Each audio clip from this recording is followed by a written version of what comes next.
বিএনপির ভারপ্রাপ্ত চেয়ারম্যান তারেক রহমানের স্বদেশ প্রত্যাবর্তন উপলক্ষে আগাম স্বাগত মিছিল করেছে রাজশাহী বিশ্ববিদ্যালয়ের শাখা ছাত্রদল। সোমবার বিশ্ববিদ্যালয়ের শহীদ বুদ্ধিজীবী চত্বর থেকে এ মিছিল বের হয়ে ক্যাম্পাসের গুরুত্বপূর্ণ সড়কগুলো প্রদক্ষিণ করে আবার একই জায়গায় এসে সংক্ষিপ্ত বক্তব্যের মাধ্যমে শেষ হয়।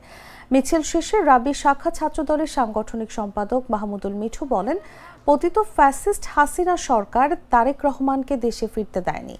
বাংলাদেশের একমাত্র সুনাগরিক যার বাবা এবং মা উভয়ই বাংলাদেশের রাষ্ট্রপ্রধান ছিলেন।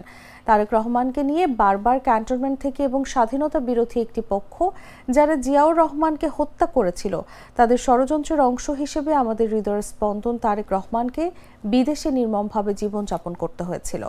তিনি বাংলাদেশের তরুণ সমাজকে নিরলসভাবে প্রচেষ্টার মাধ্যমে দীর্ঘ ঐক্যবদ্ধ আন্দোলনের মাধ্যমে একত্র করেছিলেন। এর চূড়ান্ত ফলাফল ছিল ৫ আগস্ট বিপ্লব। এ সময় শাখা ছাত্রদলের সাধারণ সম্পাদক সর্দার জহুরুল ইসলাম বলেন, আমরা আশা করছি তারেক রহমান আমাদের মাঝে এসে দেশ ও জাতির হাল ধরবেন। মিছিলে রাবি শাখার ছাত্রদলের বিভিন্ন হল, অনুষদ ও ইউনিটের নেতারা সহ প্রায় ২ শতাধিক নেতাকর্মী উপস্থিত ছিলেন।